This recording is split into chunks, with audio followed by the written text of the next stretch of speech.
কতক ব্যক্তি এমন আছে যাদের জবান দিয়ে এমন একটা কথা বের হলো যা আল্লাহকে সন্তুষ্ট করে দেয়, কিন্তু এই ব্যক্তি ধারণাও করে নাই যে তার মুখের কথাটা কত দামি, তার মুখের কথাটা কতটা ওজনের। সে কোনোদিন ভেবে কথাটা বলে নাই, মনে আসছে বলে দিছে, কিন্তু আল্লাহকে কথাটা এত বেশি সন্তুষ্ট করেছে যে আল্লাহ সুবহানাহু ওয়া তাআলা এই কথার বিনিময়ে এর উপরে রাজি হয়ে যান, এর উপরে সন্তুষ্ট হয়ে যান। নাহমাদুহু ওয়া নাস্তাঈনুহু ওয়া নাস্তাগফিরুহু ওয়া নাউযু বিল্লাহি মিন শুরুরি আনফুসিনা ওয়া মিন সাইয়্যাতি আমালিনা মান ইয়াহদিহিল্লাহু ফালা মুদিল্লা লাহু ওয়া মান ইউদ্লিলহু ফালা হাদিয়া লাহু ওয়া আশহাদু আন লা ইলাহা ইল্লাল্লাহু ওয়াহদাহু লা শারীকা লাহু ওয়া আশহাদু আন্না নাবিয়্যানা মুহাম্মাদিন আবদুল্লাহি ওয়া রাসূলুহু সাল্লাল্লাহু ওয়া সাল্লিম ওয়া বারিক আলাইহি ওয়া আলা আলিহি ওয়া সাহবিহি উলুল ফাদলি ওয়াল মুকাররামিন ওয়াত তাবিঈনা ওয়া মান তাবিআহুম বিইহসানিন ইলা ইয়াউমিদ্দিন। আম্মা বা'দ, ফাকালা আল্লাহু তাবারাকা ওয়া তাআলা ফি কালামিহিল মাজিদ বা'দা আউযু বিল্লাহি মিনাশ শাইতানির রাজীম إذ يتلقى المتلقيان عن اليمين وعن الشمال قعيد ما يلفظ من قول إلا لديه رقيب عتيد। প্রশংসা মাত্র আল্লাহ সুবহানাহু ওয়া তাআলার, যিনি বিশ্বজগতের একমাত্র মালিক। যে আল্লাহ সুবহানাহু ওয়া তাআলা তিনি আমাদেরকে মানুষ করে সৃষ্টি করেছেন এবং সমস্ত সৃষ্টির মাঝে আমাদেরকে প্রাধান্য দিয়েছেন। আমাদেরকে তিনি দৈহিক ক্ষমতা দিয়েছেন, বাক শক্তি দিয়েছেন, আমাদেরকে ইঙ্গিত বোঝার মতো সেন্সর যেটাকে বোঝায় ইন্দ্রিয় দিয়েছেন, এবং এগুলোর মাধ্যমে আমাদেরকে আল্লাহ সুবহানাহু ওয়া তাআলার বন্দেগী করার আদেশও করেছেন, এবং এগুলোকে যারা ভালো কাজে ব্যবহার করবে সেই ভালো কাজের বিনিময়ে তাদের জন্য মর্যাদাকর ব্যবস্থাও করেছেন। আমরা সেই সত্তার প্রশংসা করি যিনি আমাদেরকে পশুর মতো সৃষ্টি করেননি, যিনি আমাদেরকে সম্মানিত সৃষ্টির মধ্যে থেকে সম্মানিত সৃষ্টি হিসেবে গ্রহণ করেছেন। আমরা সেই আল্লাহর প্রশংসা করি, আমরা বলি আলহামদুলিল্লাহ।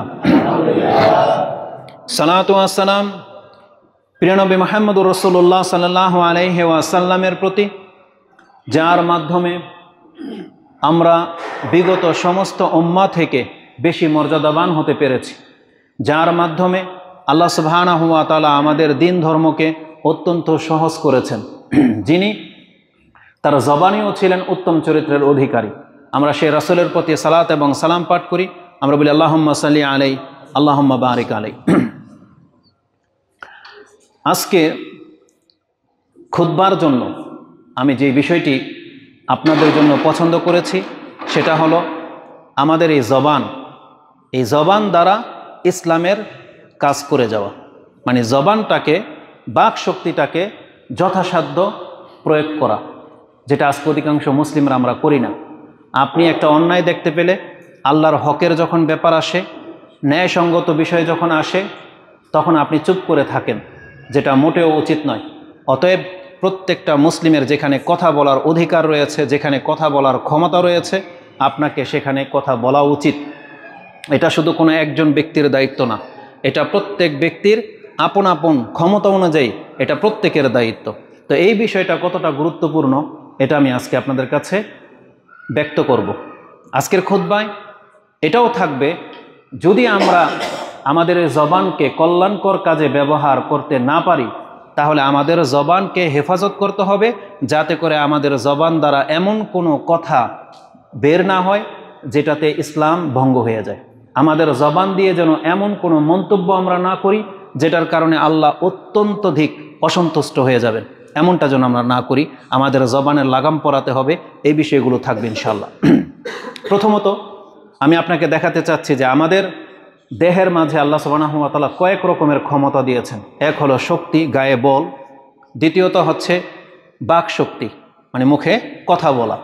তৃতীয় হচ্ছে ইন্দ্রিয়, যেমন আমরা ইঙ্গিতে অনেক কিছু বুঝতে পারি এবং অনেক কিছু অন্যকে বোঝাতে পারি, মুখে বলতে হয় না। এমন পরিস্থিতিতে আছেন যে আপনি কিছু বোঝাতে চাচ্ছেন কাউকে, তখন আপনি মুখ খুলতে পারতেছেন না, তখন ইঙ্গিত ব্যবহার করতেছেন। সেটা অনেক সময় উদাহরণ নিতে পারেন বাচ্চাদের ক্ষেত্রে। আপনার বাচ্চা আপনার সাথে আছে আর এমন একটা বৈঠকে যেখানে তার দুষ্টুমি বা তার মূর্খামি আপনাকে লাঞ্ছিত করবে, অপমানিত বোধ করতেছেন, তখন দেখা যায় আপনার বাচ্চাকে আপনি মুখে বলতেছেন না তুমি এটা করো না, কিন্তু আপনার দিকে তাকায় শুধু ইশারা করলেন, ও বুঝতে পারলো যে আমাকে কিছু একটা বলছে। তাহলে চোখের ইশারাতে আমরা অনেক কিছু বোঝাতে চাই, বা হাতের ইশারাতে আমরা বুঝাই এবং আমরা বুঝিও। তো এই যে ইন্দ্রিয়গুলো রয়েছে এগুলো কিন্তু অত্যন্ত দামি জিনিস। এটা আল্লাহ সুবহানাহু ওয়া তাআলার পক্ষ থেকে অনুগ্রহ বটে, এবং এগুলোকে আল্লাহ সুবহানাহু ওয়া তাআলা ভালো কাজে লাগাতে বলেছেন এবং এর নেকিও রয়েছে। আর যারা এগুলোর খেয়ানত করবে তারা কিয়ামতের মাঠে ফেঁসে যাবে। যেমন একটা আয়াতে আমি আস্তে আস্তে হঠাৎ করে স্মরণ হলো, সেই আয়াতটা সূরা গাফির 40 নম্বর সূরাতে রয়েছে, সম্ভবত 19 নম্বর আয়াত। তাতে আল্লাহ সুবহানাহু ওয়া তাআলা বলেছেন যে আল্লাহ তোমাদের চোখের ইশারা এবং তোমাদের অন্তরের যে খারাপ চিন্তাগুলো আছে সেটা তিনি জানেন। সম্ভবত 19 নম্বর আয়াত আল্লাহ বলছেন ইয়ালামু খাইনাতাল আয়ুনি ওয়া মা তুখফিস সুদূর। আল্লাহ কিন্তু তোমার চোখের চাহনিও বুঝেন এবং তুমি অন্তরে কি গোপন করে রেখেছ এটাও কিন্তু আল্লাহ খুব ভালো করেই জানেন। তার মানে বোঝা যাচ্ছে যে আমাদের চোখ দ্বারাও অনেক সময় আমরা নাফরমানি করে থাকি। কোন অ্যাঙ্গেলে, কোন দৃষ্টিতে, কার দিকে আমরা তাকাই, মূলত আল্লাহ সুবহানাহু ওয়া তাআলা এটা ওই সমস্ত ব্যক্তিদেরকে উদ্দেশ্য করে বলেছেন যারা হয়তো একজন ধার্মিক ব্যক্তিকে দেখলে চোখের ইশারা একজন অন্যজনকে দেখায়। এই যে টিটকারি সুলভ করে না অনেক সময়, মুহাম্মদুর রাসূলুল্লাহ সাল্লাল্লাহু আলাইহি ওয়াসাল্লামের ক্ষেত্রে কাফেররা এটা করতো। বরং আল্লাহ সুবহানাহু ওয়া তাআলা কোরআনের আরেকটা সূরার মধ্যে, সম্ভবত এটা আপনি সূরা মুলকের পরে কালাম, নুন ওয়াল কালাম, হ্যাঁ কালামের মধ্যে শেষ দিকে আয়াত আছে ওয়ায়াকাদুল্লাযিনা কাফারু লায়ুযলিকুনাকা বিআবসারিহিম লাম্মা সামিউ যিকর। যখন তারা আপনার মুখ থেকে কোনো উপদেশ শুনে এই কাফেররা পারলে চোখের ইশারা তাদের এমন যে আপনাকে আছাড় মেরে ফেলে দেবে। তার মানে এমন দৃষ্টি তারা নিক্ষেপ করে। তো বোঝা যাচ্ছে যে চোখের ইশারাতে অনেক সময় পাপ হয়। তো আল্লাহ সুবহানাহু ওয়া তাআলা আমাদেরকে এই ইন্দ্রিয়গুলো দিয়েছেন, এগুলোকে ভালো কাজে ব্যবহার করার আদেশ আমাদেরকে করেছেন। তেমনি আল্লাহ সুবহানাহু ওয়া তাআলা এই প্রত্যেকটা অঙ্গ প্রত্যঙ্গের হিসাব নেবেন, কে হাত দিয়ে কি করেছে, পা দিয়ে কি করেছে। আজকে আমাদের মূল বিষয় থাকবে আমাদের জবান। এই জবানটাকে মুসলিম হিসাবে বললাম ইসলামের পক্ষে কাজে লাগান, এই আহ্বান জানাবো আজকে আপনার এই মিম্বর থেকে। যেমনটা আপনারা জানেন রাসূলুল্লাহ সাল্লাল্লাহু আলাইহি ওয়াসাল্লামের সেই হাদিস, কেউ যদি কোনো অন্যায় করতে দেখে মান রাআ মিনকুম মুনকারান ফালিয়ুগাইয়িরুহু বিয়াদিহি, অন্যায় দেখলে যার ক্ষমতা আছে সে হাত দ্বারা প্রতিহত করবে বা বাধা দেবে। যার সেই ক্ষমতাটা নাই ফামান লাম ইয়াস্তাতি ফাবি লিসানিহি, তাহলে সে তার জবান দিয়ে মুখ খুলবে। এটা হবে আজকের আলোচনার মূল বিষয়। এই হাদিসটা একটু পরে আসবে, তখন আমরা নাম্বার সহ আপনার কাছে পেশ করব। তাহলে আজকের আমাদের মূল বিষয় হলো জবানের হক আদায় করা বা জবানের হেফাজত করা। বাক শক্তির হক আদায় আপনি কি করে করবেন? প্রথম আমাদের একটা সতর্ক বার্তা শোনাই, প্রথম একটা সতর্ক, সেটা কি প্রত্যেকটা মুসলিমকে তার জবানের হেফাজত করা উচিত। কেন জানেন? এই জবান এটা এতটা গুরুত্বপূর্ণ একটা ইন্দ্রিয়, আপনার মুখ থেকে যে কোনো কথা বের হোক তা দুই রকম হতে পারে। এক, হয় সেই কথার মাধ্যমে আল্লাহ সুবহানাহু ওয়া তাআলা সন্তুষ্ট হয়ে যান, এমনকি আপনার মর্যাদা আল্লাহ বাড়িয়ে দেন মুখের একটা কথার কারণে। আবার এই কতক ব্যক্তি এমন আছেন যাদের মুখের কথার কারণে আল্লাহ সুবহানাহু ওয়া তাআলা এত বেশি অসন্তুষ্ট হয়ে যান, এমনকি তার জন্য জাহান্নাম পর্যন্ত অবধারিত হয়ে যায়। এই মুখের জবান এতটা মারাত্মক। আসুন আমি আপনাকে এই মর্মে একটা হাদিস শোনাই। হাদিসটা ইমাম বুখারী এবং মুসলিম তাদের উভয় কিতাবে এনেছেন। বুখারীতে হাদিসটি কিতাবুর রিকাত, সেটা হচ্ছে অন্তর নরম করার হাদিস, সেই অধ্যায়ে এনেছেন। হাদিস নাম্বার হচ্ছে 6478, 78। মুসলিমে হাদিসটি, এটাও কিতাবুর রিকাকে রয়েছে, হাদিস হচ্ছে 7371, মানে 73-71 মুসলিমে আছে। আবু হুরায়রা রাদিয়াল্লাহু তাআলা আনহু তিনি বলেন, আনি নবী সাল্লাল্লাহু আলাইহি ওয়াসাল্লাম قال ইন্নাল আবদা লা ইয়াতাকাল্লামু বিল কালিমাত মিন রিদওয়ানিল্লাহ মা ইউলকি লাহা বালান বা লা ইউলকি লাহা বালান। আর মুসলিমে রয়েছে মা ইয়াতাবায়ানু মা ফিহা। কতক ব্যক্তি এমন আছে যাদের জবান দিয়ে এমন একটা কথা বের হলো যা আল্লাহকে সন্তুষ্ট করে দেয়, কিন্তু এই ব্যক্তি ধারণাও করে নাই যে তার মুখের কথাটা কত দামি, তার মুখের কথাটা কতটা ওজনের। সে কোনোদিন ভেবে কথাটা বলে নাই, মনে আসছে বলে দিছে, কিন্তু আল্লাহকে কথাটা এত বেশি সন্তুষ্ট করেছে যে আল্লাহ সুবহানাহু ওয়া তাআলা এই কথার বিনিময়ে এর উপরে রাজি হয়ে যান, এর উপরে সন্তুষ্ট হয়ে যান। রাসূলুল্লাহ সাল্লাল্লাহু আলাইহি ওয়াসাল্লাম বলছেন, ইয়ারফাউহুল্লাহু বিহা দারাজাত, আল্লাহ এই তার মুখের কথার কারণে তার মর্যাদাকে আল্লাহ উঁচু করতে থাকেন। তাহলে আমাদের মুখের কথা এতটা দামি যে এটা কখনো কখনো আল্লাহকে এত বেশি সন্তুষ্ট করে দেয়, যার ফলে আপনার মর্যাদা বৃদ্ধি হতেই থাকে। আপনি নিয়ে নেন, যতজন ব্যক্তি ইসলামের পক্ষে কথা বলে, যারা দায়ী, যারা বক্তা, যারা কোরআন হাদিস থেকে কথা বলে, তাদেরকে কতটা সম্মান করেন? আমাদের সবার কাছে তারা সম্মানিত। দ্বিতীয়ত হচ্ছে, আমরা যে মুসলিমরা আজকে আল্লাহর কাছে মর্যাদাবান হয়েছি, বলেন তো কিসের কারণে? শুধু মুখের একটা কথার কারণে। সেটা কি? আশহাদু আল্লা ইলাহা ইল্লাল্লাহ। এই আল্লাহর সাক্ষী দেওয়ার কারণে। এটা তো জবান দিয়ে হয়, তাই না? তাহলে কেউ যদি জবান দিয়ে এই কালেমাটা উচ্চারণ না করে, ওর অবস্থাটা কি হবে? মুখে এই কালেমাটা উচ্চারণ করার কারণে আল্লাহ একে সৃষ্টির শ্রেষ্ঠ বলে দিলেন, অপরদিকে এই কথাটা মুখে না বলার কারণে অন্য অন্য জাতিদেরকে আল্লাহ সৃষ্টির নিকৃষ্ট বললেন, যেটা সূরা বাইয়ানার মধ্যে আপনি পেয়ে যাবেন 98 নম্বর সূরার 6 এবং 7 নম্বর আয়াতে। আল্লাহ সুবহানাহু কি বলেছেন? ইন্নাল্লাযীনা কাফারু মিন আহলিল কিতাবি ওয়াল মুশরিকিনা ফি নারি জাহান্নামা খালিদিনা ফিহা উলাইকা হুম শাররুল বারিয়া। যারা এই কথাটা মুখে স্বীকার করতে অস্বীকার করলো, আল্লাহ বলছেন ওরা হলো সৃষ্টির নিকৃষ্টতম সৃষ্টি। আর ইন্নাল্লাযীনা আমানু ওয়া আমিলুস সালিহাত উলাইকা হুম খায়রুল বারিয়া। আল্লাহ বলেছেন যারা মুখে বলল লা ইলাহা ইল্লাল্লাহ এবং তারা কর্মও করে, এটা একটা শর্ত, কর্ম করতে হবে, তবে এই ব্যক্তির এই মুখের একটা কথার কারণে আল্লাহ তাকে সমস্ত সৃষ্টির উপরে মর্যাদা দিয়ে দিলেন। এটা অনেক বড় একটা ব্যাপার।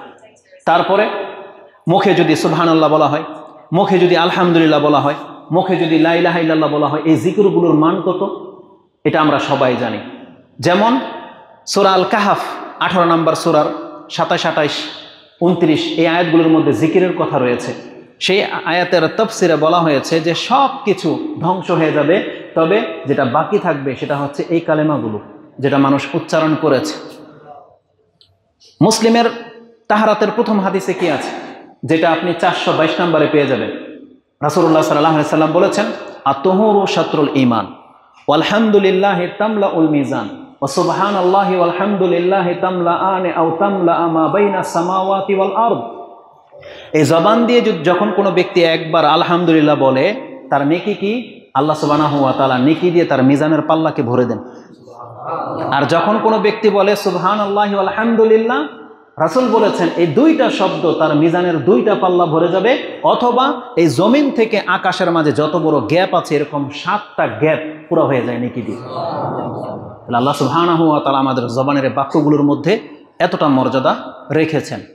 উপরন্তু আল্লাহ সুবহানাহু ওয়া তাআলা ওই সমস্ত ব্যক্তিদের উপরে সন্তুষ্ট হয়ে যান যারা জবান দিয়ে ভালো কথা বলে। যেমন একটু আগে বলেছি না, যদি আল্লাহকে সন্তুষ্ট করে দেওয়ার মতন কোনো কথা হয়, আল্লাহ তার মর্যাদা বাড়িয়ে দেন। আপনি এক্সাম্পল নিতে পারেন, কোরআনে এমন বহু ব্যক্তির কথা আল্লাহ উল্লেখ করেছেন। যেমন লোকমান আলাইহিস সালাম, লোকমান হাকিম, তিনি এমন কিছু কথা তার সন্তানকে বলেছিলেন যেটা আল্লাহর কাছে এতটা ভালো লেগেছে যে আল্লাহ তার মর্যাদাটা নবীদের মতো করে তুলে দিয়েছে।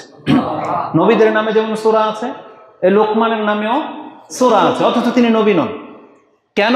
শুধুমাত্র তিনি তার সন্তানকে আল্লাহর পরিচয় তুলে ধরেছিলেন। তেমনি সূরা মুমিনুন, গাফের যেটা 40 নম্বর যেটা সূরা, সূরা মুমিন, বাংলাদেশে আমরা মুমিন হিসেবে জানি। একজন ইমানদার ব্যক্তি, কে এই ইমানদার ব্যক্তি? যে ছিল ফেরাউনের বংশের, সে ফেরাউনকে কতগুলো ভালো উপদেশ দিয়েছিল। আল্লাহ সুবহানাহু ওয়া তাআলার কাছে সেই ব্যক্তির কথাগুলো এতটা ভালো লেগেছে, যেই ব্যক্তিকে কেন্দ্র করে আল্লাহ একটা সূরা নাজিল করে দিলেন। তাহলে কতটা মর্যাদা দিয়েছেন আল্লাহ সুবহানাহু ওয়া তাআলা। নবীরা তাদের যুগে কি ভাষায় দাওয়াত দিতেন, কোন দোয়াগুলো পড়তেন, আল্লাহর কাছে যেগুলো ভালো লেগেছে আল্লাহ সব কোরআনের আয়াত হিসেবে রেখে দিয়েছেন। তো এইভাবে আল্লাহ সুবহানাহু ওয়া তাআলা প্রত্যেক ব্যক্তি তার মুখের কথার কারণে তাকে এতটা উপরে উঠিয়ে দেন, যেটা সে ভাবতেও পারে নাই যে কত দামি কথা তার মুখ থেকে বের হলো। ঠিক তেমনি অপরদিকে ওয়া ইন্নাল আবদা লা ইয়াতাকাল্লামু বিকালিমাতিন মিন সাখাতিল্লাহ মা ইউলকি লাহা বালান বা লা ইয়াতাবায়ানু মা ফিহা, মা ইয়াতাবায়ানু মা ফিহা। আরেকটা বর্ণনা আসছে লা ইউলকি লাহা বালান, যে সেই ব্যক্তি আল্লাহকে অসন্তুষ্ট করে দেওয়ার মতো এমন একটা কথা বলল, সে ভাবতেই পারে নাই তার কথাটা এতটা জঘন্য বা এতটা মারাত্মক, যার ফলে আল্লাহ ওর উপরে অসন্তুষ্ট হয়ে থেকে যান, অসন্তুষ্ট হয়ে থেকে যান।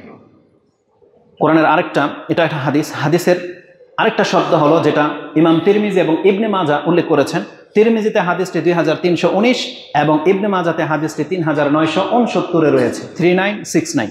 তাতে আছে ওয়া ইন্না আহাদাকুম লা ইয়াতাকাল্লামু বিল কালিমাত, নিশ্চয়ই তোমাদের কেউ কেউ এমন এমন শব্দ উচ্চারণ করে থাকো মিন সাখাতিল্লাহ, আল্লাহকে অসন্তুষ্ট করে দেওয়ার মতো, মা ইয়াজুন্নু আন তাবলুগা মা বালাগা, এই কথা তাকে কতটা মারাত্মক পর্যায়ে পৌঁছে দেয়, এটাকে আল্লাহকে কতটা আঘাতমূলক কথা হয়, এটা তোমরা হয়তো ভাবো না। কিন্তু এই একটা কথার কারণে ফায়াতুবুল্লাহু আলাইহি বিহা সাখাতুন ইলা ইয়াউমিল কিয়ামা, আল্লাহ ওই ব্যক্তির উপরে লিখে দেন যে ওর উপরে আমি কোনোদিন সন্তুষ্টই হব না। আল্লাহ লিখে দেন যে ওর প্রতি আমার অসন্তুষ্ট আমি লিখে দিলাম। যেমন আমাদের উপরে লিখে দেওয়া মানে কি, যেমন সিয়াম আমাদের উপরে লিখে দেওয়া হয়েছে না, লিখে দেওয়া মানে কি ফরজ লাজিম করে দেওয়া, ঠিক তেমনি আল্লাহ কত ব্যক্তির উপরে এতটা অসন্তুষ্ট হন যে আল্লাহ লিখে দেন ওর উপরে কিয়ামত পর্যন্ত তার সন্তুষ্ট আল্লাহ হবেন না। এমন দুই একজন ব্যক্তি আপনার নজরে থাকার কথা, যেমন ইবলিস, ইবলিসের উপরে কিয়ামত পর্যন্ত আল্লাহর কোনোদিন সন্তুষ্ট হবেন না, আল্লাহ ফাইনাল করে দিয়েছেন। তেমনি ফেরাউন, ফেরাউন যে জঘন্য কথা বলেছিল, আল্লাহ ফেরাউনের প্রতি সন্তুষ্ট আর হবেন না, সে তো ও তো মরেই গেছে। কাফের ইহুদি নাসারাদের প্রতি আল্লাহ কোনোদিন সন্তুষ্ট হবেন না, কারণ ওরা কত জঘন্য কথা বলেছেন। আল্লাহ বলছেন কাবুরাত মাকতান কাবুরা কালিমাতান তাখরুজু মিন আফওয়াহিহিম ইয়াকুলুনা ইল্লা কাযিবা, যে তাদের মুখের কথা কত বড় অপরাধ, কত বড় জঘন্য কথা, যেটা তারা ভাবতেও পারে না, আল্লাহর কাছে অনেক বড় পাপ। যারা বলেছিল যে আল্লাহ সন্তান গ্রহণ করেছে, তাহলে যারা এই কথা বলে এটা আল্লাহকে কতটা আঘাত করেছে, একটু পরেই আসবে। তো মুখের এই কথা মানুষকে এত বেশি নিচে নামিয়ে দেয়, রাসূলুল্লাহ সাল্লাল্লাহু আলাইহি ওয়াসাল্লাম বলেছেন এই ব্যক্তির রেজাল্টটা কি, এই মুখের কথাটা সে ভেবে যে বলল না, এর অবস্থাটা কি হবে, ইয়াহউই বিহা ফি জাহান্নাম, সে জাহান্নামের মধ্যে স্লিপ করে পড়তে থাকে। উদাহরণটা নিয়ে নেন, এমন ছোটবেলায় আমরা এমনটা করেছি, বা এরকম রাস্তা যে মাটি বৃষ্টি হলে অনেক পিছলা হয়ে যায়, এঁটেল মাটি যেগুলো, নিচে গর্ত, পোলাপান দেখবেন উপর থেকে স্লিপ করে নিচে পড়ে পুকুরে কাদার মধ্যে খেলে। আর অনেক সময় অনেক বড়রা উপর থেকে রাস্তা থেকে স্লিপ করে নিচের দিকে পড়ে যায়, তাই না? আমাদেরকে জানানো হয়েছে তোমাদের মধ্যে কত ব্যক্তি এত নোংরা কথা বলে, আল্লাহকে আঘাতমূলক এমন জঘন্য কথা বলে ফেলে যে সে নিচের দিকে শুধু পড়তেই থাকবে, পড়তেই থাকবে। তিরমিজির আরেকটা শব্দ হলো সে জাহান্নামের এতটা নিচে গিয়ে পতিত হবে তার উঠে আসতে 70 বছর লেগে যাবে, শুধু মুখের কথার কারণে। আব্দুল্লাহ ইবনে মাসউদ রাদিয়াল্লাহু তাআলা আনহু থেকে আমার একটা হাদিস রয়েছে, তিনি বলেছিলেন ইয়া রাসূলুল্লাহ, আমাদেরকে কি মুখের কথার কারণেও কি ধরা হবে? রাসূল সাল্লাল্লাহু আলাইহি ওয়াসাল্লাম বলেছেন, মুয়াজ রাদিয়াল্লাহু তাআলা আনহুকে এটা বলেছিলেন যে সাকিলাতকা উম্মুকা মুয়াজ, মুয়াজের উপরে তার মা আক্ষেপ করুক।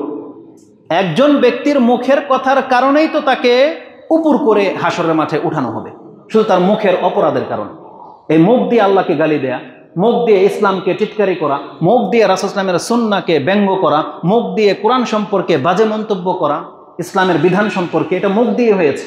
এই জন্য আল্লাহ কতক ব্যক্তিকে কিয়ামতের মাঠে পা দিয়ে হাঁটাবেন না, ওকে উল্টো করে মুখের ভরে টেনে নিয়ে ওকে জাহান্নামের মাঠে উঠানো হবে, শুধু এই মুখের কারণ। এজন্য এটা খুব মারাত্মক অপরাধ, আমাদের জবানকে লাগাম পরাতে হবে। দ্বিতীয় দিক যেটা, হক আদায় যদি আপনি করতে চান বা জবানের যেটা দায়িত্ব, সেটা হলো উপযুক্ত জায়গায় হক কথাটা বলা, যেটা আজকে অধিকাংশ মুসলিমরা আমরা করি না। আমরা মনে করি এটা আমার কি না, আমাদের প্রত্যেকের। আপনার চোখের সামনে এমন কিছু অন্যায় হচ্ছে, ধরে নেন কথার কথা, আজকে রাস্তার উদাহরণটা দিয়ে দিই।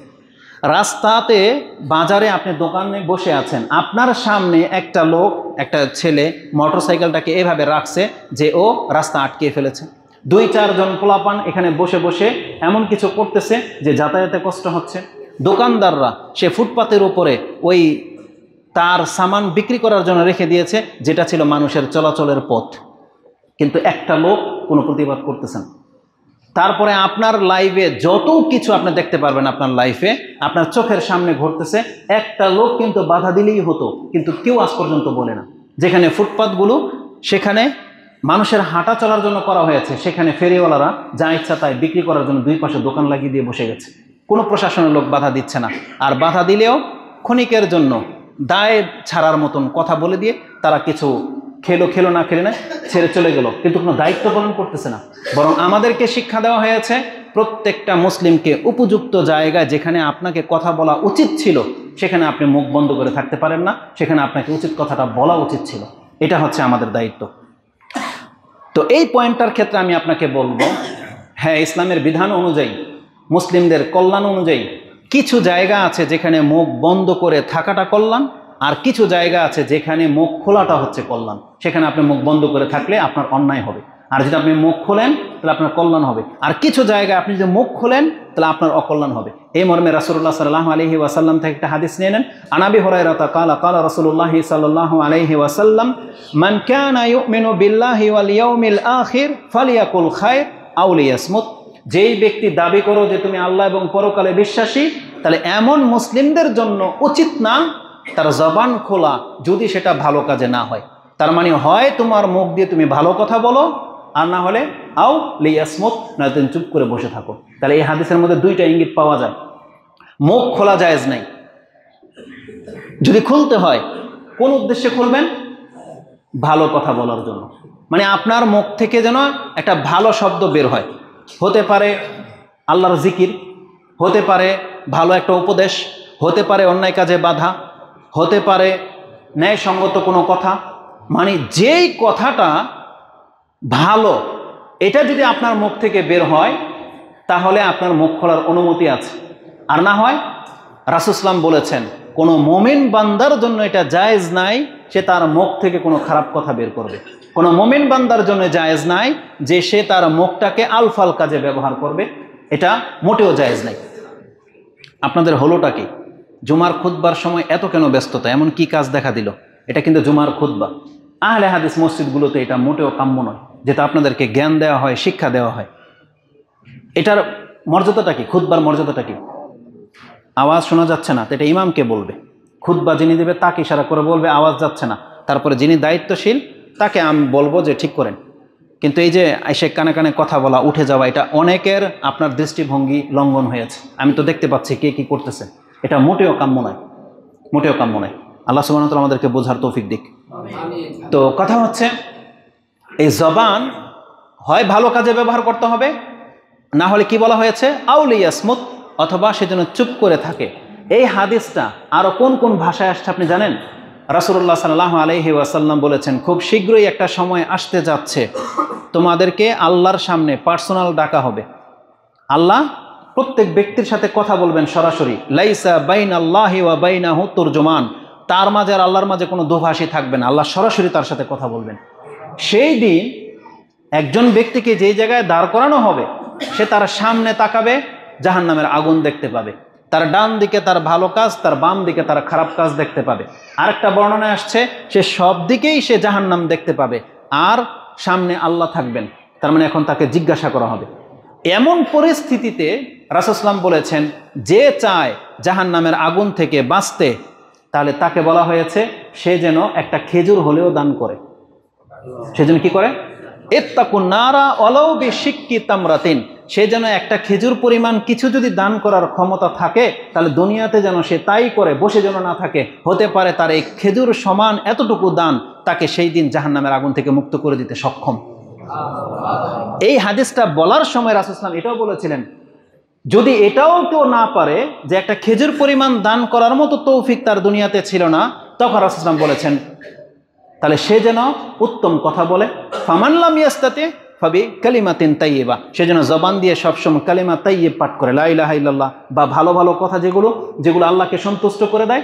এই ব্যক্তি যেন, যারা দান করতে পারেন না, আপনার জবান দিয়ে ভালো ভালো কথা বলতে বলা হয়েছে।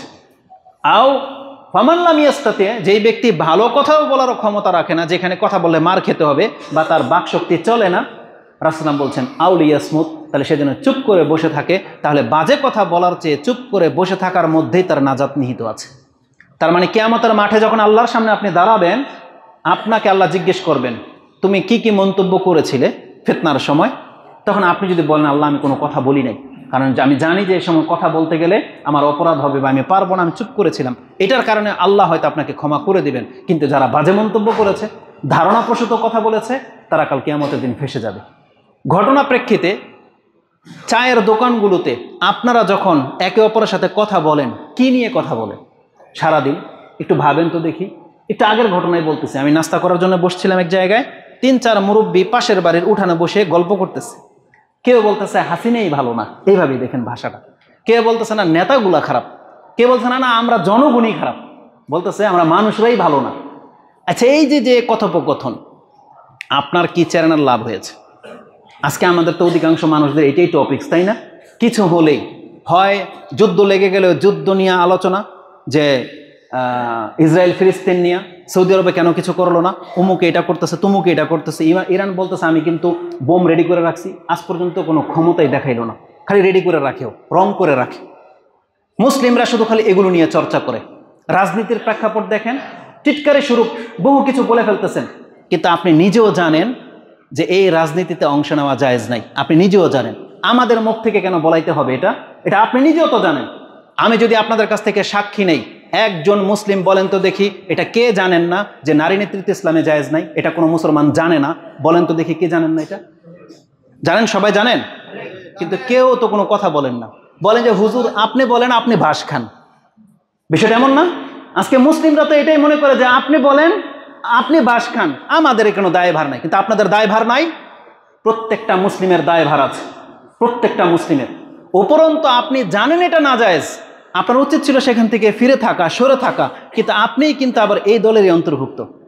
আপনি এটাকে কেন্দ্র করেই কিন্তু মাঠে আপনি কাজ করতেছেন, মন্তব্য করেন এক দল আরেক দলকে নিয়ে। আপনার উচিত তো ছিল, যেহেতু এটা আমাদের ক্ষমতায় নাই, আমরা এটাকে রোধ করতে পারবো না, তাহলে আমাদের উচিত ছিল আমরা এটাতে জড়াবই না, এটাই না উচিত ছিল। কিন্তু আপনারা তো এই সাপোর্টে অনেক কিছু করে ফেলতেছেন, কত কি করে ফেলতেছেন। চিন্তা ভাবনা করে করা উচিত, যেটা প্রকাশ্য নাজায়েজ কাজ, তারপরে আমরা নিরুপায়, তাহলে আপনি নিরুপায়ত্ব প্রকাশ করেন, কিন্তু আপনি সমর্থনে কেন কথা বলেন? তো কথা হচ্ছে যে আমাদের জবানটাকে লাগাম পরাতে হবে। আপনি ভালো কথা বলতে না পারেন না, তাহলে চুপ করে থাকেন, কোনো মন্তব্যই করেন না, এটাতে কল্যাণ রয়েছে। তো রাসূলুল্লাহ সাল্লাল্লাহু আলাইহি ওয়াসাল্লাম ভাষাটা কি ব্যবহার করেছেন? মান কানা ইউমিনু বিল্লাহি ওয়াল ইয়াউমিল আখির ফালিয়াকুল খায়র, যে আল্লাহ এবং পরকালে বিশ্বাসী সে যেন জবান দিয়ে ভালো কথা বলে, আর যদি ক্ষমতা না থাকে চুপ করে থাকবে, এটাই তার কল্যাণ।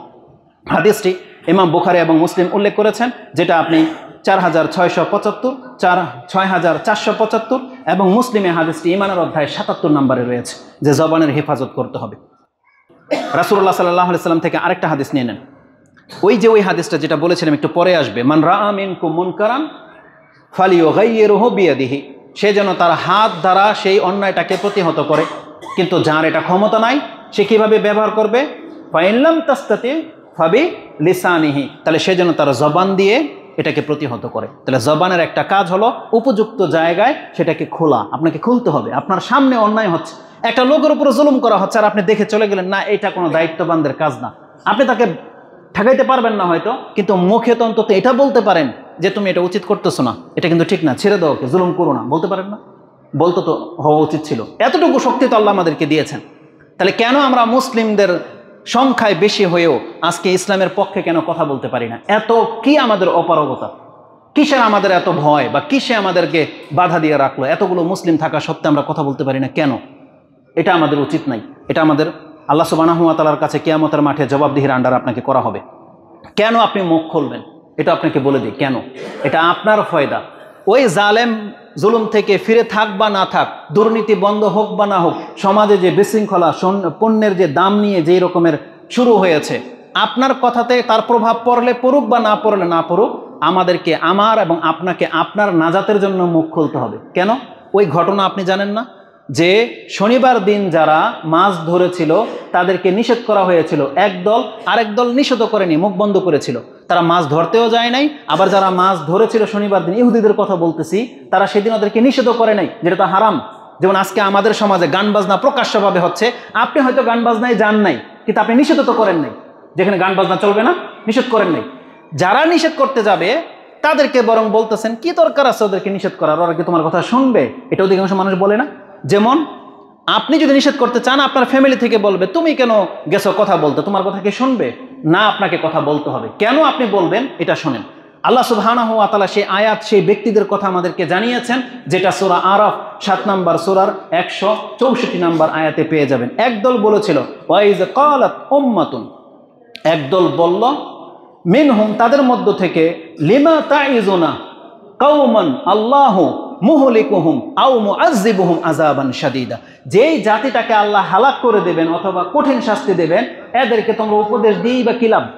তার মানে আজকে আমাদের সমাজে ধরেন যারা প্রকাশ্যভাবে গান বাজনা করে, জুয়ারা আড্ডা লাগিয়েছে, মেলা ঠেলা বসিয়েছে, আপনি নিশ্চিত জেনে নেন এরা একটা সময় হালাক হবে যদি তওবা না করে। এখন আপনার কথা হলো এরা গজবপ্রাপ্ত, আল্লাহ এদেরকে হালাক করবেন, আপনি কেন গেলেন কথা বলতে? এটা হচ্ছে আমাদের সুশীল সমাজের ভাষা, যারা ভদ্র তাদের ভাষা। কেন আপনি কথা বলবেন এই কথাটা এখানে বলেছিলেন। ওই দল বলেছিল, যারা বাধা দিয়েছিল তারা বলেছিল কালু মাযিরাতুন ইলা রাব্বিকুম, তোমাদের রবের কাছে এটা আমাদের উযর হবে কিয়ামতের মাঠে, যে আল্লাহ আমরা নিষেধ করেছিলাম। মাযিরাতুন ইলা রাব্বিকুম, আমরা এই জন্য নিষেধ করি যাতে করে এটা কিয়ামতের মাঠে আমাদের পক্ষে সাফাই গাইতে পারবো যে আল্লাহ আমার জাতির এই অন্যায় কাজে আমি বাধা দিয়েছিলাম। আর কি জন্য নিষেধ করি? ওয়ালা আল্লাহুম ইয়াত্তাকুন, হতে পারে ওদের মধ্য থেকে কেউ না কেউ আল্লাহকে ভয় করবে, মুত্তাকি হবে, কেউ না কেউ হয়তো ফিরে আসবে। তার মানে এখানে দুইটা উদ্দেশ্য, আমাদেরকে অন্যায় কাজ দেখলে বাধা দিতেই হবে, একটা নিজের ফায়দার জন্য, যাতে করে কিয়ামতের মাঠে আমরা বলতে পারি আল্লাহ আমরা তাদের সাথে ছিলাম না, বরং আমরা তাদেরকে বাধা দিয়েছিলাম। আর হতে পারে যে আপনার আমার দাওয়াতে তাদের মধ্য থেকে কেউ না কেউ হয়তো পাপ কাজ থেকে ফিরে আসবে। যেমনটা আলহামদুলিল্লাহ আজকে আমাদের দাওয়াতে যারা অনেক বেনামাজি ছিল নামাজ পড়ে নিচ্ছে, দাঁড়িয়ে রাখেনি দাঁড়িয়ে রেখে নিচ্ছে। এখন আমরা যদি মুখ বন্ধ করে থাকি তাহলে এই লোকগুলো তো ফেরত আসতো না কখনো, এটাতে কল্যাণ আছে। তারপরে ওই লোকগুলো ইমান আনুক বা না আনুক, যেমন ফেরাউন, আল্লাহ তো ভালো করে জানে যে ফেরাউন ইমান আনবে না, তারপরেও কি আল্লাহ প্রচেষ্টাকে থামিয়ে রেখেছিলেন? 2 জন নবীকে ফেরাউনের কাছে পাঠিয়েছেন যে যাও ফেরাউনের কাছে এবং তাকে সতর্ক করো, হতে পারে সে মুত্তাকি হবে। আল্লাহ আমাদেরকে শিক্ষা দিয়ে দিয়েছেন। তো এটা আমাদের দায়িত্ব, আমাদেরকে দায়িত্ব কাজে লাগাতে হবে। সবচেয়ে বড় উপকার যেটা আমরা হবে সেটা হচ্ছে মাযিরাতুন ইলা রাব্বিনা, আমাদের রবের কাছে এটা আমাদের জন্য উযর হয়ে যাবে যে আল্লাহ আমরা তো প্রচেষ্টা করেছিলাম, অতএব আমাদেরকে মুখ খুলতে হবে। রাসূলুল্লাহ সাল্লাল্লাহু আলাইহি ওয়াসাল্লাম থেকে এই ক্ষেত্রে কঠিন সতর্কবাণী আমাদেরকে শোনানো হয়েছে, যে হাদিসটা আপনি ইবনে মাজাতে এবং তিরমিজিতে পেয়ে যাবেন। ইবনে মাজাতে 4007, তিরমিজিতে হাদিসটি 2191-তে রয়েছে। রাসূলুল্লাহ সাল্লাল্লাহু আলাইহি সাল্লাম আবু সাঈদ খুদরি রাদিয়াল্লাহু তাআলা তার বর্ণনাকারী, তিনি বলতেছেন কোন একদিন খুতবায় রাসূল সাল্লাল্লাহু আমাদেরকে সতর্ক করে বললেন, আলা তোমরা সাবধান হও, লা ইয়ামনাউন্না রাজুলান, কোন ব্যক্তিকে যেন নিষেধ না করা হয়, রাজুলান হাইবাতান নাসি আইয়াকুল আল হাক্কা ইজা আলিমাহু, যখন একজন ব্যক্তি জানতে পারলো যে এই কথাটা হক, যখন আপনি জানতে পারলেন যে এই জিনিসটা হক, জেনে শুনে আপনি মানুষের ভয়ে, যে মানুষ কি বলবে বা আমি কেন মানুষের এগেনস্টে যাব, সেই ভয়ে আপনি হক কথাটা বললেন না। রাসূল সাল্লাল্লাহু বলেছেন তোমাদের কোনো ব্যক্তিকে যেন এই হাইবাতান নাস, মানুষের নিন্দা, মানুষের এই প্রভাব যেন হক কথা বলতে তোমাদেরকে বাধা না দেয়। মানে তুমি যেটা জানো এটা হক, তুমি মানুষের ভয়ে মুখ ফিরিয়ে রেখো না, তুমি হক কথাটা বলো। এটা রাসূল সাল্লাল্লাহু আমাদেরকে বলেছেন। যদিও এটা অনেক সময় খুব কঠিন হবে, অবশ্যই এটা অনেক সময় খুব কঠিন হবে। আবু সাঈদ খুদরি রাদিয়াল্লাহু তাআলা তিনি নিজেই বলতেছেন আমাদেরও সময় এমন একটা যুগ এসেছে যখন স্বৈরাচারী শাসকরা আমাদের উপরে শাসক হিসেবে নিযুক্ত ছিল, তারা এমন অন্যায় জুলুম করেছে যেখানে আবু সাঈদ খুদরি বলতেছেন আমরা সেই সময় কথা বলতেও ভয় পেয়েছি। এটা হতে পারে ভয়, তবে আমাদেরকে যার যতটুকু ক্ষমতা আছে ততটুকু মুখ খুলতেই হবে। এটা হচ্ছে আমাদের ইসলামিক দিক নির্দেশনা। কেন জানেন? কারণ রাসূলুল্লাহ সাল্লাল্লাহু আলাইহি ওয়াসাল্লাম ওই ব্যক্তির প্রশংসা করেছেন যেই ব্যক্তি ক্ষমতাধর ব্যক্তির সামনে অন্যায়ের প্রতিবাদ করতে পারে। যার ক্ষমতা আছে, ক্ষমতাবান, কিন্তু আপনি প্রতিবাদ করলেন, তাহলে আপনার মর্যাদা কি? রাসূলুল্লাহ সাল্লাল্লাহু আলাইহি ওয়াসাল্লামকে জিজ্ঞাসা করা হয়েছিল আইয়ুল জিহাদি আফদাল, কোন জিহাদ মানে প্রচেষ্টা সবচেয়ে বড় বলে গণ্য হবে? তখন রাসূল সাল্লাল্লাহু আলাইহি ওয়াসাল্লাম বলেছেন কালিমাতু হাক্কিন ইনদা সুলতানিন জাইর, বরং স্বৈরাচারী শাসকের সামনে হক কথাটা বলে দেওয়া, এটা হলো সবচেয়ে বড় জিহাদ। এটা জিহাদের মধ্যে অন্যতম একটা জিহাদ, যে জালেম শাসকের সামনে একটা হক কথা বলা। এই হাদিসটা এমন সময় ব্যবহার করা হয়েছে মারওয়ানের যুগে। তিনি খুতবা দিয়েছিলেন ঈদের সালাতের আগে, খুতবা দিয়েছিলেন ঈদের সালাতের আগে। তার দৃষ্টিভঙ্গি কি ছিল? যে নামাজ পড়ার পরে মানুষ তো চলে যায়, আমার খুতবা শোনে না, এজন্য তিনি চেয়েছিলেন আগে খুতবা শোনাবো জুমার মতো, তারপর ঈদের সালাত আদায় করব। তখন একজন তাবিব, একজন সাহাবি সাথে সাথে বলে দিয়েছিলেন যে আগে সালাত পরে খুতবা, এই মারওয়ানের সামনে। তখন আবু সাঈদ খুদরি বা কোনো কোনো সাহাবি সেখানে উপস্থিত ছিল এবং তিনি বলেছেন, এই লোকটা কে? বলতেছে অমুক। বলছে ও যথার্থ কাজ করেছে, আমি রাসূলুল্লাহ সাল্লাল্লাহু আলাইহি ওয়াসাল্লামের কাছ থেকে এটাই শুনেছি, মান রাআ মিনকুম মুনকারান ফালিয়ুগাইয়িরহু বিয়াদিহি, যেই ব্যক্তি কোনো অন্যায় কাজ দেখতে পাবে সে যেন তারা হাত দিয়ে প্রতিহত করে, ফামান লাম ইয়াস্তাতি ফাবিলিসানিহি, তাহলে সেই ব্যক্তি উপযুক্ত কাজটা করেছে যে মারওয়ানকে এখন এটা ইঙ্গিত করে দিয়েছে যে খুতবা হবে সালাতের পরে। তার মানে কাউকে না কাউকে তো হক কথা বলতেই হবে। আর আমরা আজকে বলি না বিদায়, আজকে বাতিলি মাথাচাড়া দিয়ে যাচ্ছে, বাতিলি প্রতিষ্ঠিত হয়ে যাচ্ছে, নেতৃস্থানীয় ব্যক্তিরা সব খেলোয়াড়, গায়ক, নায়করা দখল করে নিচ্ছে। আপনাদের উপরে তারা কি বিস্তার করবে বলেন তো দেখি? একজন ব্যক্তি যদি খেলোয়াড়, যদি নায়ক হয়, ও তো খেলার ফিল্ডটাকেই সবচেয়ে বেশি প্রাধান্য দেবে। একটা নায়িকা, গায়িকা যদি নেত্রী হয়, নেতা হয়, ও সমাজে কি করবে? এই গান বাজনাটাকে বেশি প্রমোট করবে, কি করবে? ওর দ্বারা ইসলামের কি খেদমত হবে আপনি বলেন? কিন্তু আজকে মুসলিমদের এত সংখ্যক মুসলিম আজকে মুখ বন্ধ করে বসে আছে, মুখ খুলতেছে না, তাকিয়ে তাকিয়ে তামসা দেখতেছে যে দেশে কি হচ্ছে। না, এটা আমাদের হুজুরদের একার দায়িত্ব না, এটা প্রত্যেকটা মুসলিমের দায়িত্ব, এটা প্রত্যেকটা মুসলিম নেতার দায়িত্ব। কারণ আপনিও মুসলিম, আপনাকে আল্লাহ ভিন্ন কাজের জন্য সৃষ্টি করে নাই, আপনাকে আল্লাহ ইসলাম প্রতিষ্ঠা করার জন্য সৃষ্টি করেছেন। যেই কাজটা আমি মাহমুদ করতে পারবো না, এটা আপনি করতে পারবেন আপনার অঞ্চলে, এটা আপনাকে করতেই হবে, নাহলে কিয়ামতের মাঠে কিন্তু আপনি চরমভাবে ফেঁসে যাবেন। এটা শুধু আমাদের দলীয় কোনো ডাকতেছি না, এটা ধর্মীয় ব্যাপার। আপনার এই জবানটাকে আপনি ইসলামের কাজে লাগান, যেই জন্য আল্লাহ আপনাকে বাকশক্তি দিয়েছেন। এটা অন্য কোনো কাজের জন্য আল্লাহ সুবহানাহু ওয়া তাআলা দেয়নি। তো আল্লাহ সুবহানাহু ওয়া তাআলা আমাদেরকে বাকশক্তি সম্পর্কে জিজ্ঞেস করবেন। রাসূলুল্লাহ সাল্লাল্লাহু আলাইহি সাল্লাম বলেছেন কি? দাওয়াতে কাজ করতে হবে, যে যতটা জানেন। ওই হাদিস তো আপনাদের জানা আছে, রাসূল সাল্লাল্লাহু আলাইহি সাল্লাম বলেছেন, বাল্লিগু আন্নি ওয়ালাউ আয়া, তোমরা আমার কাছ থেকে একটা কথা যদি জেনে থাকো ওটাই প্রচার করো। এটাই না রাসূলুল্লাহ সাল্লাল্লাহু আলাইহি ওয়াসাল্লামের আদর্শ? আজকে আমরা মুসলিমরা কত কিছু জানি, তারপরেও আমরা মুখ খুলি না। রাস্তাঘাটে আপনার সামনে কত অন্যায় হচ্ছে, আপনার চোখের সামনে। এক মহিলা তার বাচ্চাকে নিয়ে অটোতে সিএনজিতে উঠলো, তার কপালে কালি। আজ পর্যন্ত বলতে পারবেন কোনো ব্যক্তি নিষেধ করেছেন? বলতে পারবেন না। একজন ব্যক্তির হাতে তাবিজ নিয়ে উঠছে, আপনি কি তাকে একটু বুঝাইছেন যে তাবিজটা আপনি কেন দিলেন? আপনি বুঝান নাই। একজন ব্যক্তি নামাজ পড়েন, আপনি কি তাকে বুঝিয়েছেন এই যুবকদেরকে যে তোমরা সালাত কেন পড়ো না, এটা তো তুমি কাফের হয়ে মরবা? বুঝিয়েছেন আপনি তাদেরকে? না, বুঝান নাই। অধিকাংশ মানুষগুলো আমরা সেই কাজটা করা ছেড়ে দিয়েছি। কিন্তু আল্লাহ সুবহানাহু ওয়া তাআলা এটা আমাদেরকে দায়িত্ব দিয়েছিলেন, তুমি মুখ খোলো, তোমার কথা মানুক বা না মানুক, কিন্তু তোমার দাওয়াতটা তো দিতে হবে। আজকে আপনি কি মনে করেন নাস্তিকরা কথা বলতে ভয় পায় না? কয়েকদিন আগের ঘটনা, ওই নূর আসাদ না আসাদ নূর, নাস্তিক প্রকাশ্যে আমাদের রাসূলদেরকে গালাগালিজ করতেছে, প্রকাশ্যে। ওর মৃত্যুর ভয় নাই। আর আমরা মুসলিম, যেখানে আমরা হক কথা বলবো, আমাদের কিসের ভয়? আপনার ধর্ম যেখানে হক, আর আপনি আপনার ধর্মের পক্ষে কথা বলতে পারেন না, এই ঈমান নিয়ে আপনি কি করবেন বেঁচে থেকে? কি করবেন? যেখানে একটা হিন্দুর ধর্মের কথা প্রকাশ্যে বলতেছে, খ্রিস্টানের কথা বলতেছে, নাস্তিকের কথা বলতেছে, শুধুমাত্র তালা লাগিয়ে বসে থাকে মুসলিম। কেন এমনটা হয়েছে? এটা শুধু কি আজকে বক্তাদের কাজ? এটা প্রত্যেকটা দায়িত্ববান মুসলিমের কাজ, প্রত্যেকটা দায়িত্ববান মুসলিমের। আল্লাহ সুবহানাহু ওয়া তাআলা আমাদের কাজকে সহজ করুন, আমিন। উপরন্ত বলেছিলাম যে আপনি কথা বলার আগে চিন্তা ভাবনা করে কথা বলবেন। যদি ভালো কথা বলতে না পারেন, তাহলে মন্দ কথা একেবারেই না, যেগুলো নোংরা কথা। আর ইসলামের বিপক্ষে তো প্রশ্নই ওঠে না যে আপনি আল্লাহর বিপক্ষে কথা বলবেন, রাসূল ইসলামের কোনো একটা সুন্নাহ আদর্শের বিপক্ষে কথা বলবেন, ইসলামের কোনো নিয়ম নীতির খেলাফ কথা বলবেন, বাপ মার সাথে বেয়াদবি করবেন, এটা কোনো অবস্থাতে কোনো মুসলমানদের জন্য জায়েজ নেই। কারণ আল্লাহ কি বলেছেন জানেন? আল্লাহ বলেছেন, তোমার দুই পাশে দুইজন আমি ক্লার্ক, লিখককে বসিয়ে রেখেছি, মা ইয়ালফিযু মিন কাউলিন ইল্লা লাদাইহি রাকিবুন আতিদ। তারা সেটাকে ক্যাচ করার জন্য প্রস্তুত হয়ে বসে আছে। আপনি দেখেছেন উৎপেতে থাকে যারা সাধারণত পুঁটি মাছ ধরে, ও জালি নিয়ে রেডি থাকে, যেমনি লাভ দেয় ধরে নেয়। ফেরেশতারা তার চাইতে বেশি অ্যালার্ট, সে প্রস্তুত রয়েছে। যেমনি আপনার জবান থেকে একটা উফ শব্দ বের করবেন, সাথে সাথে নোট হয়ে যাবে যে এই সময় এতটা বাজে এত মিনিটে ও উফ বলেছে। কার বিরুদ্ধে? বাবার বিরুদ্ধে, মায়ের বিরুদ্ধে। অবস্থা খারাপ হয়ে যাবে। কারণ আল্লাহ তো এই জন্যই বলেছেন, ফালা তাকুল্লাহুমা উফ। এটাই না বলেছেন আল্লাহ সূরা বনী ইসরাঈলে, যে বাপ মার কোনো আচরণে তুমি কষ্ট পেলে উফ শব্দ বলবো না। গালি তো দূরের কথা।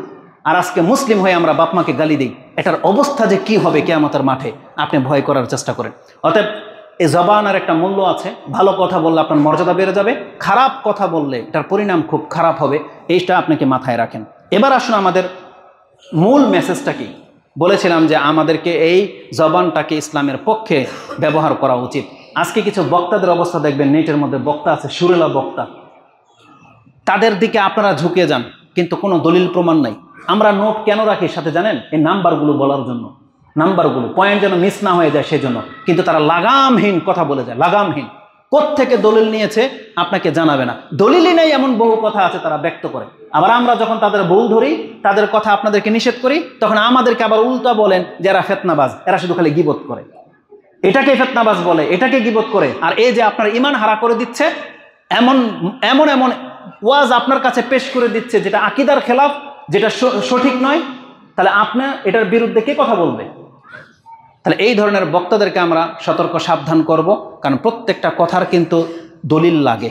ইসলামের কথা বলতে গেলে দলিল লাগে, এই জন্য দলিলবিহীন কোনো ব্যক্তি কথা বলবেন না। আর যার কাছে দলিল প্রমাণ সাথে একিন স্পষ্ট হয়ে যাবে, আপনি সেটা গোপন করে রাখতে পারবেন না, আপনাকে সেটা মুখ খুলতে হবে। সেটা হুজুরদের ওয়াজ দিয়ে করাইতে হবে না, যার যার জায়গায় থেকে আপনাকে ইসলামের বিষয়টাকে তুলে ধরতে হবে, এটা আমাদের দায়িত্ব। আসুন আমি দেখাই আপনাকে আল্লাহ সুবহানাহু ওয়া তাআলা এই সম্পর্কে আমাদেরকে কি বলেছেন, যে কাউকে কিছু তথ্য দেওয়ার আগে আপনাকে সত্যতা যাচাই করতে হবে। এটা ইসলামের নিয়ম, সত্যতা যাচাই করতে হবে। এই জন্য আল্লাহ সুবহানাহু ওয়া তাআলা ফাসেকদের কাছ থেকে কোনো সংবাদ শোনা মাত্রই সেটাকে বয়ান করতে নিষেধ করেছেন, যে কোনো ফাসেক যদি তোমার কাছে কোনো খবর নিয়ে আসে, তুমি আগে ফাতাবাইয়ানু, আগে তার যাচাই করো, তারপর তুমি এটাকে অন্যের কাছে পেশ করবে। যাচাই বাছাই ছাড়া কোনো কথা বলবে না। এমনকি বড় বড় বিজ্ঞ সাহাবীরা যখন ছোট কোনো সাহাবীর কাছ থেকে এমন কোনো হাদিস শুনতেন যেটা তিনি শোনেন নাই কখনো, তিনি বলতেন, তুমি যে কথাটা বললা দলিল কি? দলিল নিয়ে আস।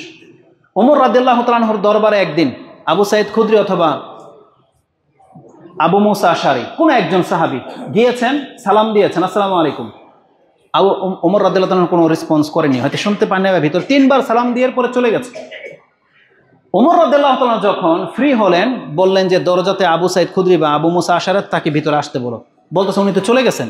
বলছে বলে কি, আমাকে না বলে চলে যাবে? মানে একে ডেকে নিয়ে আসা হোক, সে যদি উপযুক্ত কারণ দর্শাইতে না পারে তাহলে আজকে আমি বেত্রাঘাত করবো তাকে। ওমর রাদিয়াল্লাহু তাআলা বলতেছেন আবু সাঈদ খুদরি অথবা আবু মুসা আশারিকে কি মনে করেন? তখন তাকে নিয়ে আসা হয়েছে। বলছে আপনি চলে কেন গেলেন না বলে? বলছে আমি রাসূল সাল্লাল্লাহু আলাইহি ওয়াসাল্লামের কাছ থেকে হাদিস শুনেছি যে কোনো দরজাতে গিয়ে তুমি 3 বার সালাম দিবে, নক করবে, যদি জবাব না আসে তুমি ফিরে চলে যাবে, এই জন্য আমি ফিরে চলে গেছি। বলছে এটা হাদিস, তুমি সাক্ষী পেশ করো। আমি ওমর জানি না এই হাদিস, তুমি তোমার পক্ষে সাক্ষী পেশ করো। তিনি ভয়ে মদিনাতে গিয়েছেন এবং বললেন ওমর তো আমার কাছ থেকে সাক্ষী চায়, তোমরা কে কি হাদিস শুনেছো? ছোট ছোট সাহাবীরা পর্যন্ত, আব্দুল ইবনে আব্বাস বলতেছে এটা তো সাধারণ, এটা আমরা সবাই জানি। তো বলছে চলো ওমর রাদিয়াল্লাহু তাআলা সাক্ষী দাও। তখন তারা গিয়ে যখন সাক্ষী দিয়েছেন, ওমর রাদিয়াল্লাহু তাআলা বলেন তাহলে আজকে আমাকে এই হাদিস থেকে গাফিল করে রেখেছে আমার দুনিয়াবি ব্যবসা বাণিজ্য।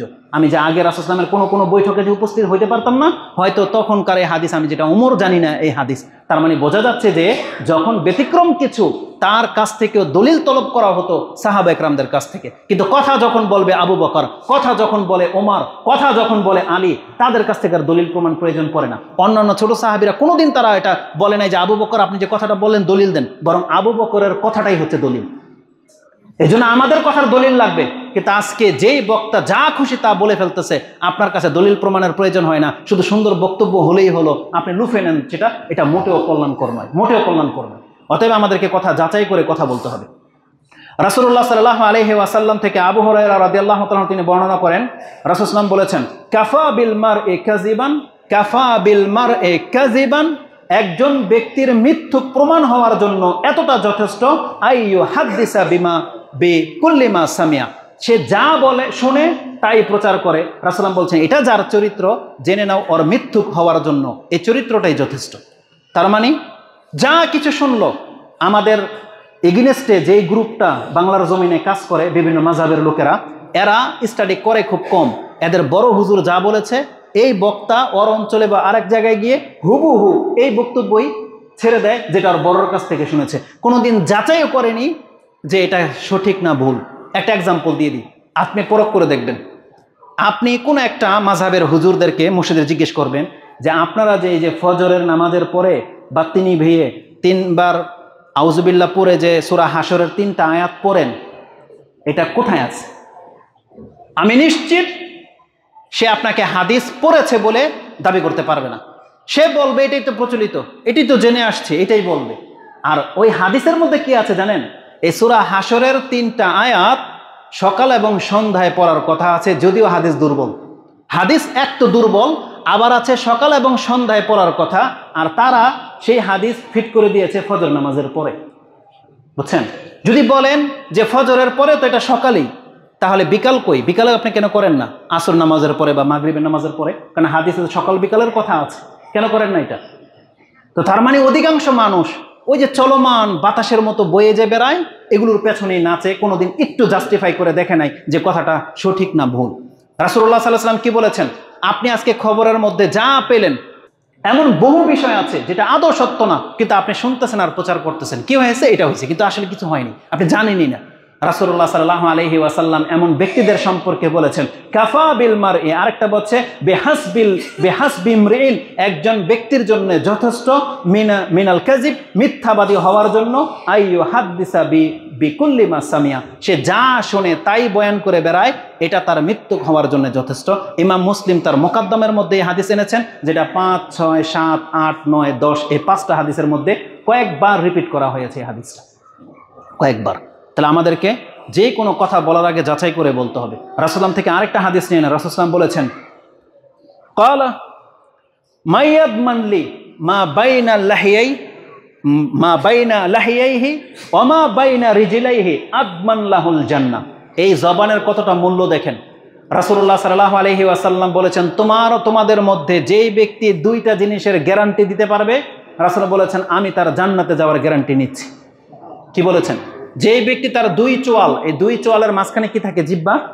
যেই ব্যক্তি তার এই মুখটাকে গ্যারান্টি দিতে পারবে যে এই মুখ দিয়ে হারাম খাবে না, এই মুখ দিয়ে সে হারাম কথা বলবে না, এই মুখ দিয়ে সে ইসলামের বিপক্ষে কোনো কথা বলবে না, শিরিক কোনো বাক্য উচ্চারণ করবে না, যে গ্যারান্টি দিতে পারবে, আর দুই রানের মাঝখানে মানে লজ্জাস্থান, এটাকে জায়েজ ছাড়া নাজায়েজ কোনো কাজে ব্যবহার করবে না, রাসূল বলেছেন এই দুইটা জিনিসের গ্যারান্টি যে আমাকে দেবে, আল্লাহর রাসূল বলছেন আমি তার জান্নাতে যাওয়ার জিম্মাদারি নিয়ে নিলাম।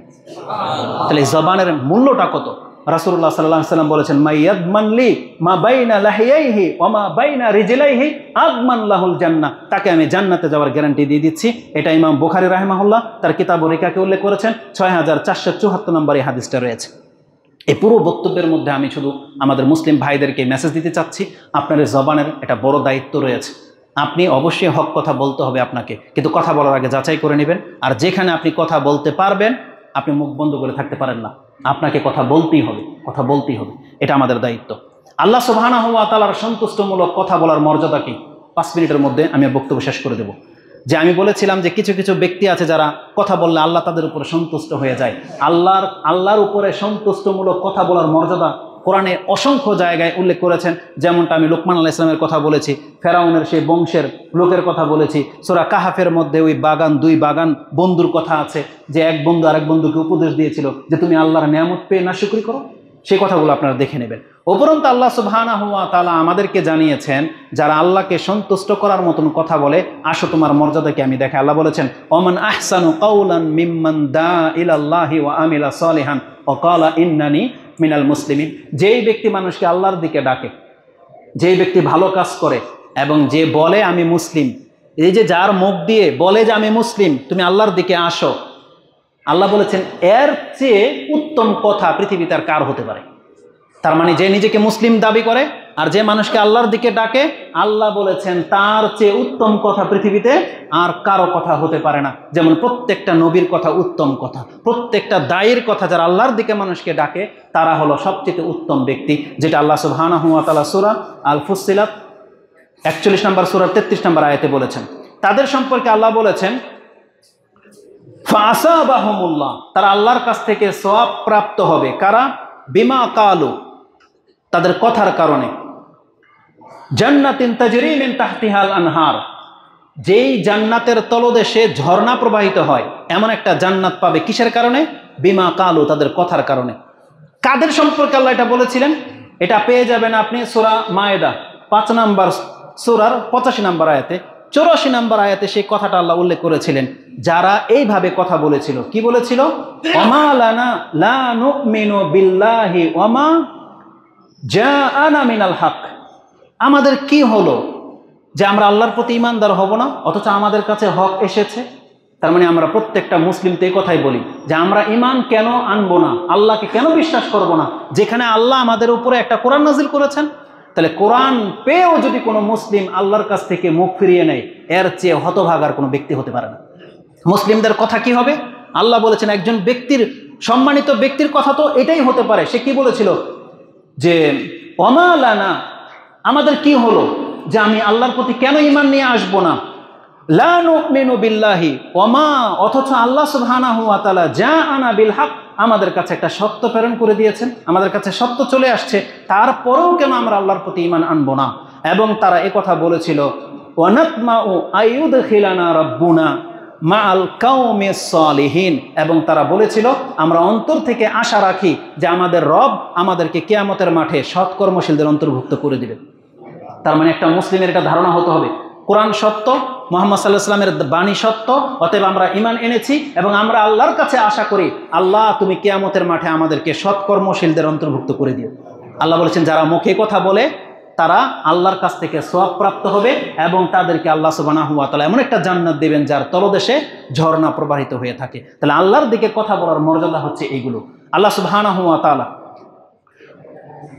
যাদের কথার উপর অসন্তুষ্ট হয়ে যান তাদের সম্পর্কে ইঙ্গিত দিয়েছেন, এর বিপরীত দিক। সেটা কি? আল্লাহ বলেছেন ইহুদি নাসারাদের উপর আল্লাহ লানত কেন করেছেন? কারণ ইহুদি নাসারারা আল্লাহকে কত জঘন্য কথা বলেছিল। তার মধ্যে একটা আয়াত আপনি পেয়ে যাবেন সূরা মাইদার 64 নম্বর আয়াতে। ইহুদিরা বলেছিল ওয়াকালাতিল ইয়াহুদু ইয়াদুল্লাহি মাগলুলা, আল্লাহর দুই হাত সংকীর্ণ। ইহুদিরা কি বলেছিল? আল্লাহর দুই হাত সংকীর্ণ। জবাবে আল্লাহ কি বলেছেন? গুল্লাত আইদিহিম, বরং ওদের হাত ধ্বংস হোক। বাল ইয়াদাহু মাবসুতাতান, আল্লাহর দুই হাতই প্রশস্ত। এই ব্যক্তিদের সম্পর্কে আল্লাহ সুবহানাহু ওয়া তাআলা বলেছেন ওয়ালুইনু বিমা কালু, আল্লাহ ওদের উপরে লানত করেছেন ওদের কথার কারণে। তার মানে বোঝা যাচ্ছে যে কতক ব্যক্তি আল্লাহ সুবহানাহু ওয়া তাআলা সম্পর্কে যদি বাজে মন্তব্য করে তার উপর আল্লাহ লানত পড়ে যায়। আপনি বিশ্বাসী হয়েও লানত পড়ে যাবে যদি আপনি বৃষ্টিকে কেন্দ্র করে গালি দেন, যদি আপনি গরমকে কেন্দ্র করে গালি দেন, ঠান্ডাকে কেন্দ্র করে যদি আল্লাহ সম্পর্কে মন্তব্য করেন, তাহলে আপনি বিপদগ্রস্ত হয়ে যদি আল্লাহ সম্পর্কে বাজে মন্তব্য করেন এই ইহুদিদের মতো, তাহলে আপনার উপরে লানত পড়ে যাবে। এই জন্য জবানটাকে খুব সাবধানে প্রয়োগ করতে হবে। এটা ছিল আজকের খুতবার মূল বিষয়। মূলত আমি পুরো বিষয়টাকে আপনার কাছে বোঝাতে চেয়েছি আমাদের প্রত্যেকটা যুবক শ্রেণীর মুসলিম ভাই, তুমি এটা তোমার দায়িত্ব। প্রত্যেকটা নেতা শ্রেণীর ভাই আপনার দায়িত্ব। প্রত্যেকটা বিজ্ঞ বিচারকের দায়িত্ব। দেখেন মুসলিম হিসেবে আপনাকে ইসলামের পক্ষে কথা বলা উচিত, আল্লাহর বিধানের পক্ষে কথা বলা উচিত। এভাবে ছেড়ে দেওয়া যাবে না। আজকে আমাদের বাংলাদেশের ইসলাম খুব বড় রিস্কের মধ্যে রয়েছে, খুব রিস্কের মধ্যে রয়েছে। আপনারা যদি একটু শক্ত না হন, পরবর্তী জেনারেশনকে ইসলামের পথে টিকায় রাখাটা কঠিন হয়ে যাবে। এই জন্য আপনার কাছ থেকে গান বাজার অনুমতি চাইলে আপনি হুট করে দিয়েন না, তাদেরকে নিষেধ করেন যেগুলো ভালো না। তাদেরকে অধিক মাত্রায় খেলতামশা করা থেকে বাধা দেন। আপনার ঘরের সামনে ক্যারাম বোর্ডের ঘর থাকলে এগুলোকে বন্ধ করেন, জুয়ার আড্ডা থাকলে এগুলোকে বন্ধ করেন। এটা আপনার দায়িত্ব, এটা আপনার সন্তানকে আপনি বাঁচাতে পারবেন না। কালকে ও গিয়ে ক্যারাম বোর্ডের ঘরে ঢুকবে, ও গিয়ে নেশার মধ্যে ঢুকবে। আপনার চোখে যদি পড়ে যে পাশে এখানে বসে তারা যেন ইয়াবা বা কিছু খাচ্ছে, আপনি গাড়ি থামিয়ে তৎক্ষণাৎ ওদেরকে নিষেধ করেন, নাহলে একদিন আপনার সন্তান আল্লাহ না করুক এই জায়গাতে গিয়ে হয়তো যেতে পারে। আল্লাহ আমাদেরকে বোঝার এবং সে অনুযায়ী আমল করার তৌফিক দান করেন। আকুলু লিকাউলি হাযা আস্তাগফিরুল্লাহ লি ওয়া লাকুম ওয়া লিসাইরিল মুসলিমিন ফাস্তাগফিরু ইন্নাহু হুয়াল গফুরুর রহিম।